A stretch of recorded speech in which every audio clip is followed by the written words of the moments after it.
Magandang araw! Sa video na ito ay ating tatalakayin ang mga kabiasnan sa Mesoamerica at Andes. Ating tunghayan ang heograpiya ng Mesoamerica. Ang pangalang Mesoamerica ay hango sa katagang Meso na nangangahulugang gitna. Ito ang lunduyan ng mga unang kabiasnan sa Amerika. Ang Mesoamerica o tinatawag na Central America ay ang rehiyon sa Sinaloa River Valley sa gitnang Mexico at Gulf of Fonseca sa katimugan ng El Salvador. Sa hilagang hangganan nito matatagpuan ang mga ilog ng Panuco at Santiago. Samantala, ang katimugang hangganan ay mula sa baybayin ng Honduras sa Atlantic hanggang sa gulod ng Nicaragua sa Pacific at sa tangway ng Nicoya sa Costa Rica. Sa kasalukuyan, saklaw ng Mesoamerica ang malaking bahagi ng Mexico, Guatemala, Belize, El Salvador at kanlurang bahagi ng Honduras. Sa lupaing ito, ang malaking pagkakaiba sa elevasyon ng lupa at dalas ng pag-ulan ay nagdudulot ng iba't ibang uri ng klima at ekolohiya sa iba't ibang bahagi ng rehiyon. Pabago-bago ang panahon sa rehiyong ito. Sa Mesoamerica na itatag ang unang paninirahan ng mga tao. Isa rin ito sa mga lugar na unang pinag-usbungan ng agrikultura tulad ng kanlurang Asya at China. Sa kasalukuyang panahon, ito rin ay may malaking populasyon. Ang mga pamayanang nagsasaka. Maraming siglo muna ang lumipas sa pagitan ng pagsisimula ng pamumuhay sa mga pamayanan at pagkakaroon ng mga lipunang binuo ng estado sa Mesoamerica. Ang mga sinaunang tao ay nagtatanim ng mais at iba pang mga produkto sa matabang lupain ng Yucatan Peninsula at kasalukuyang Veracruz noon pa mang 3,500 BCE. Sa pagsapit ng 1,500 BCE, maraming taga-Mesoamerica ang nagsimulang manirahan sa mga pamayanan. Mababanaag na ang pagkakaroon ng politikal at panlipunang kaayusan sa Mesoamerica. Sa maraming rehiyon, ang maliliit subalit makapangyarihang pamayanan ay nagkaroon ng mga pinuno. Nagkaroon din ng ilang mga angkang pinangingibabawan ang aspektong pang-ekonomiya, pampolitika at panrehiyon. Ang pinakakilala sa mga bagong tatag na lipunan ay ang Olmec. Ang Olmec ang kauna-unahang kabiasnang umusbong sa Central America at maaaring maging sa kabuuang Amerika. Ang katagang Olmec ay nangangahulugang rubber people dahil sila ang unang taong gumamit ng dagta ng mga punong rubber o goma. Ang kanilang kabiasnan ay yumabong sa rehiyon ng Gulf Coast sa katimugang Mexico na nang lumaon ay lumawig hanggang Guatemala. Ang panahong ito ay halos kasabayan ng dinastiyang Shang sa bansang China. Ang Olmec ay isang pamayanang agrikultural. Ang sistemang irigasyon na itinayo rito ay nagbigay daan upang masaka ang kanilang lupain. Sila rin ay nakagawa ng mga kalendaryo, gumamit ng isang sistema ng pagsulat na may pagkakatulad sa hieroglyphics ng mga Egyptian at nakalinang ng mga katangi-tanging akda ng sining. Naunawaan na rin nila ang konsepto ng zero sa pagkukwenta. Ang mga ritual ukol sa kanilang paniniwala ay mahalaga sa pamumuhay ng mga Olmec. Sila ay may panritual na larong tinatawag na pokatok, na tila kahalintulad ng larong basketball. Subalit ang mga manlalaro ay hindi maaaring gumamit ng kanilang mga kamay at paa upang hawakan ang bola. Tinatangka ng mga manlalaro na ihulog at ipasok ang solidong gomang bola sa isang maliit na ring na gawa sa bato na nakalagay sa mataas na pader. Pinaniniwalaan ng mga arkeologo na ang ilang mga manlalaro ay ginagawang sakripisyo matapos ang nasabing laro. Nang lumaon, ito ay nilaro sa iba't ibang sentro sa buong Mesoamerica. Ang mga Olmec ay kilala rin sa paglililok ng mga anyong ulo mula sa mga bato o mga colossal heads. Ang pinakamalaking bato ay umaabot sa 18 tonelada at may taas na 14 na talampakan. Di umano, ang mga lilok na ito ay maaring hango sa anyo ng kanilang mga pinuno. Sila rin ay nakagawa ng mga templong hugis piramide sa ibabaw ng mga umbok ng lupa. Ang mga estrukturang ito ay nagsilbing mga lugar sambahan ng kanilang mga Diyos. Mahalaga sa paniniwalang Olmec ang hayop na jaguar, na pinakakinatatakutang maninila o predator sa Central America at South America. Ito ay nagpapakita ng lakas, katusuhan, at kakayahang manirahan sa anumang lugar. Ito rin ay agresibo at matapang. Sinasamba ng mga Olmec ang espiritu ng jaguar. Dalawa sa mga sentrong Olmec ay ang San Lorenzo at ang La Venta. Ang mga lugar na ito ay mga sentrong pangkalakalan kung saan ang mga produktong mineral tulad ng jade, obsidian at serpentine ay nagmumula pa sa malalayong lugar tulad ng Costa Rica. Katulad ng iba pang mga kulturang umusbong sa Amerika, ang kabias ng Olmec ay humina at bumagsak. Sinasabing sila ay maaaring nakihalubilo sa iba pang mga pangkat na sumakop sa kanila. Gayunpaman, ang mga sinaunang taong sumunod sa kanila ay nagawang maitatag ang dakilang lungsod ng Teotihuacan. Ang kabias ng Maya. Namayani ang kabias ng Maya sa Yucatan Peninsula, ang rehiyon sa Timog Mexico hanggang Guatemala. Nabuo rito ang mga pamayan ng lungsod ng Maya tulad ng Huaxactun, Tikal, El Mirador at Copan. Nakamit ng Maya ang rurok ng kanyang kabiasnan sa pagitan ng 300 CE at 700 CE. Sa lipunang Maya, katuwang ng mga pinuno ang mga kaparian sa pamamahala.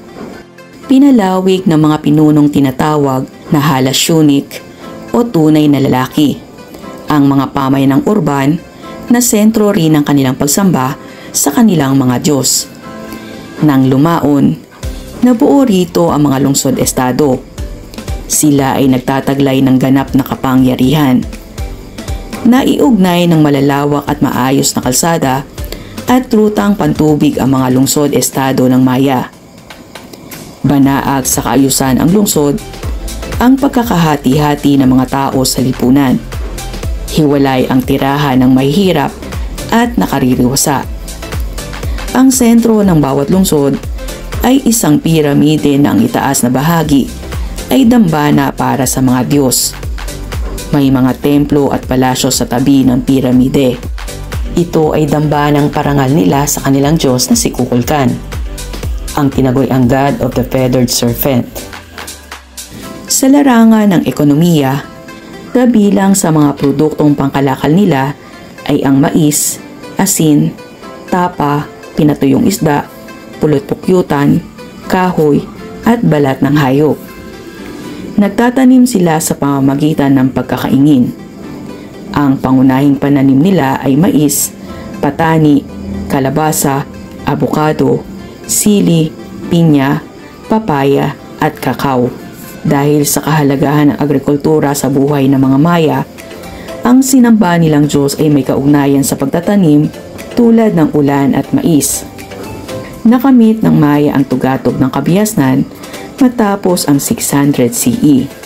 Subalit sa pagtatapos ng ika-8 siglo CE, ang ilang mga sentro ay nilisan. Ang paggamit ng kalendaryo ay itinigil at ang mga estrukturang pangreliyon at estado ay bumagsak. Sa pagitan ng 850 CE at 950 CE, ang karamihan sa mga sentrong Maya ay tuluyang inabandona o iniwan. Wala pang lubusang makapagpaliwanag sa pagbagsak ng kabiasnang ito.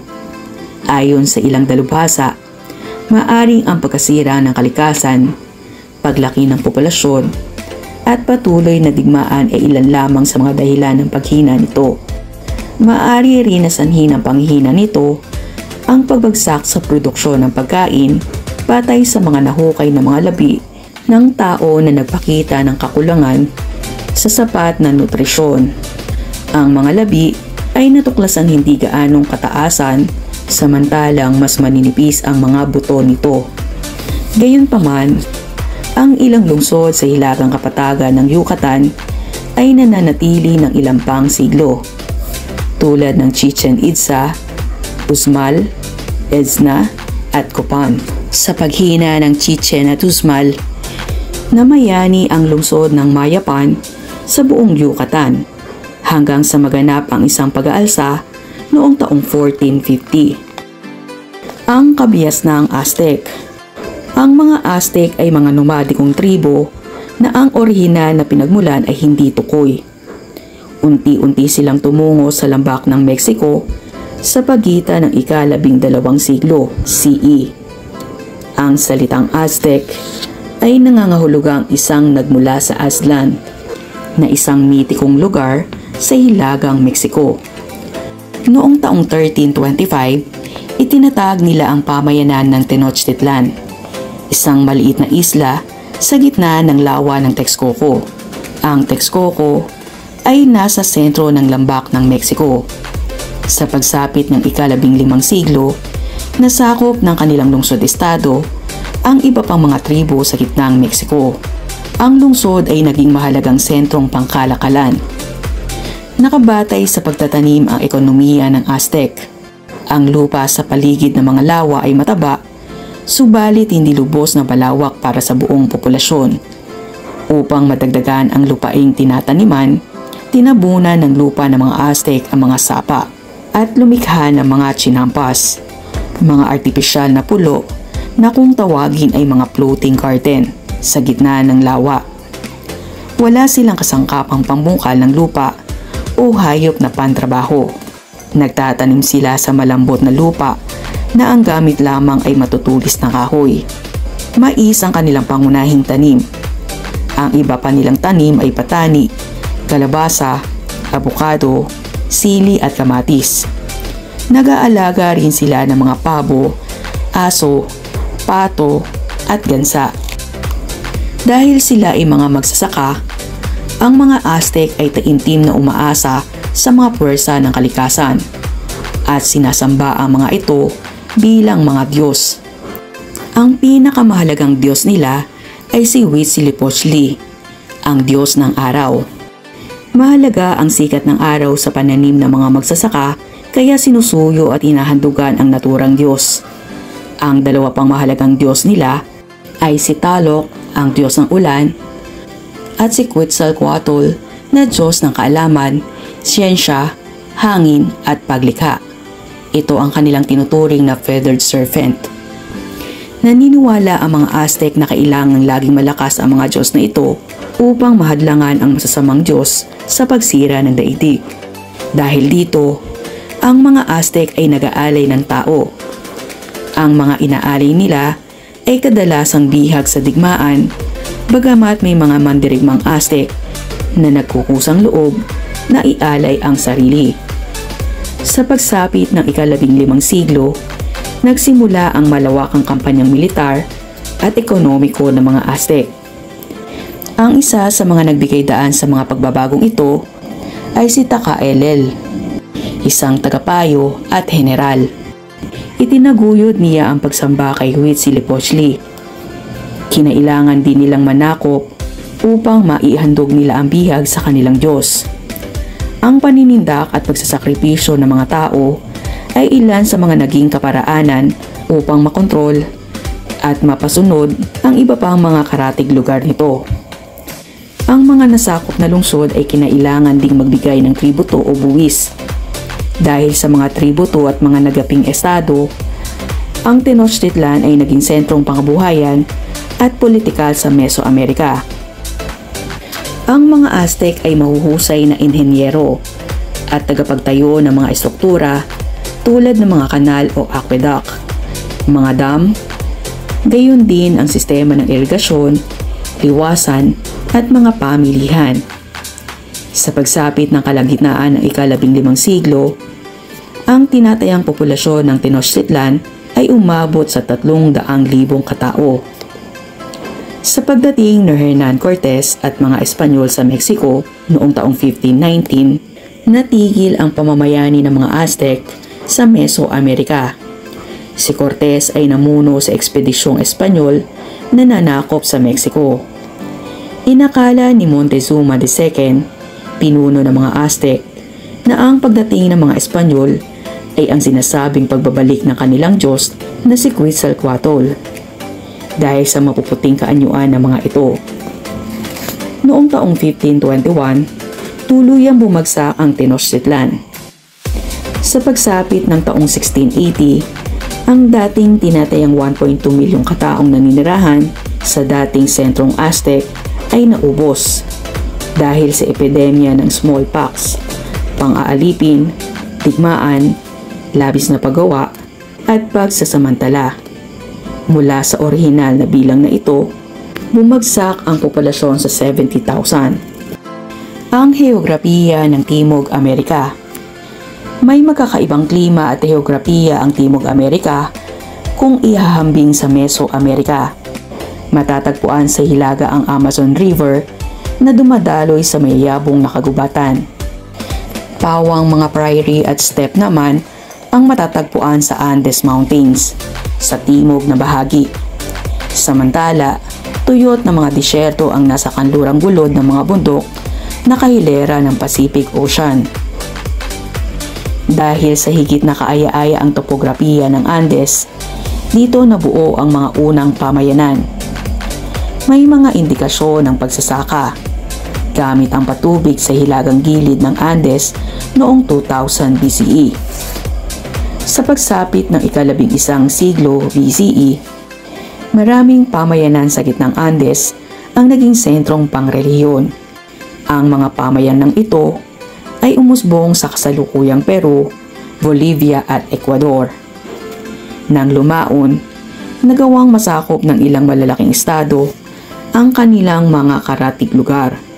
Subalit sa kabila nito, wala ni isa man ang nangibabaw sa lupain hanggang sa pagsapit ng ika-15 siglo. Ang kabiasnaang Inca.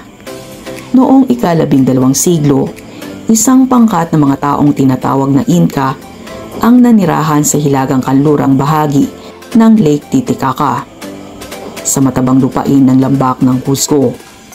Sa pamumuno ni Manco Capac, bumuo sila ng maliliit na lungsod-estado.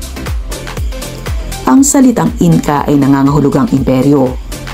Hango ito sa pangalan ng pamilyang namuno sa isang pangkat ng tao na nanirahan sa Andes. Unti-unting pinalawig ng mga Inca ang kanilang teritoryo hanggang sa masakop nito ang 3,220 km² sa kahabaan ng baybayin ng Pacific. Saklaw ng imperyong ito ang kasalukuyang lupain ng Peru, Ecuador, Bolivia, Chile at Argentina. Noong 1438, pinatatag ni Cusi Inca Yupanqui o Pachacuti Inca Yupanqui ang lipunang Inca sa pamamagitan ng pagkakaroon ng isang sentralisadong estado.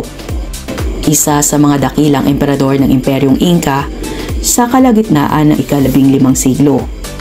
Ipinagawa ni Pachacuti Inca Yupanqui ang Machu Picchu. Ito ay pinaniniwala ang ipinagawa bilang royal retreat, sagradong lugar at simbolo ng kapangyarihan ng imperyong Inca. Sa ilalim ni Topa Yupanqui, pinalawig niya ang imperyo hanggang hilagang Argentina, bahagi ng Bolivia at Chile. Napasailalim din sa kanyang kapangyarihan ang estado ng Timor o Chimu, na pinakamatinding katunggali ng mga Inca sa baybayin ng Peru. Sa ilalim naman ni Huayna Capac, nasakop ng imperyo ang Ecuador. Ipinagpatuloy niya ang pagpapatayo ng mga kalsada, terasa at irigasyon na nagpalakas sa ekonomiya at komunikasyon ng imperyo. Magkahalintulad sa ilang mga aspekto ang mga Inca at Aztec. Una, ang dalawang pangkat ay nagmula sa maliliit na tribo, subalit naging makapangyarihan dahil sa pagsakop ng mga lupain. Ikalawa, bahagi ng kanilang paniniwala ang pagsamba sa araw bilang Diyos. Ikatlo, ang mga Inca ay mahuhusay ring inhenyero. Sila ay nakagawa ng mga kalsada, tulay at ilang lagusan sa kabundukan. Ang lungsod ng Cusco ay patunay ng kagalingan ng mga Inca sa paggawa ng mga gusali at pag-ukit sa metal. Mapatutunayan ito ng Temple of the Sun na halos nababalot ng gold plate. Sa labas ng templo, may mga estatwang gawa sa ginto at naglalarawan ng mga gawain sa buhay ng Inca. Ang mga Inca ay tinatawag na Children of the Sun o mga anak ng araw. May paniniwala sila kay Inti, ang pangunahing Diyos at ang Diyos ng araw ng mga Inca. Pinaniniwalaan ng mga Inca na sila ay direktang inapo ni Inti. Ang araw ay sentro ng kanilang kalendaryo, agrikultura at ritual. Sa pagdating ni Francisco Pizarro, ang Espanyol na mananakop ng Inca noong 1532, ang lupain ng imperyo ay sumasaklaw mula sa Hilaga sa kasalukuyang Colombia hanggang sa katimugan sa bahaging Chile at Argentina. Subalit dahil sa mga tunggalian ukol sa pamumuno at kawalang kapanatagan sa mga nasakop, unti-unting humina ang imperyo. Dagdag pa rito, ang tila napakalaking saklaw ng imperyong Inca na naging malayo mula sa sentrong pangangasiwa sa Cusco. Nariyan din ang malaking pagkakaiba ng mga pangkat ng tao sa ilalim ng kanilang kapangyarihan. Sa makatuwid, ang imperyo ay nasa kaguluhang politikal na pinalubha pa ng epidemya ng smallpox na dala ng mga naunang dumating na conquistador o mananakop na Espanyol.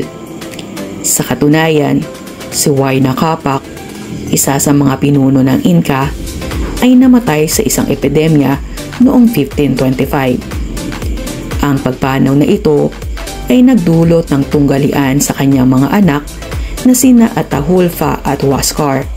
Sa huli, nanaig si Atahualpa. Nakilala niya si Pizarro habang naglalakbay ito patungong Cusco. Nang lumaon, pinihag ni Pizarro si Atahualpa at pinatubos ng pagkarami-raming ginto. Noong 1533, pinapatay si Atahualpa at makalipas ang isang taon, sinakop ng mga Espanyol ang Cusco gamit lamang ang maliliit na hukbo. Sa kabila ng katapangan ng mga Inca, hindi nila nagawang manaig sa bagong teknolohiyang dala ng mga dayuhan, tulad ng mga baril at kanyon. Ang ilan sa mga Inca ay nagtungo sa kabundukan ng Vilcabamba at nanatili rito ng halos 30 taon. Hindi nagtagal, ang huling pinuno ng mga Inca na si Tupac Amaru ay pinugutan ng ulo noong taong 1572.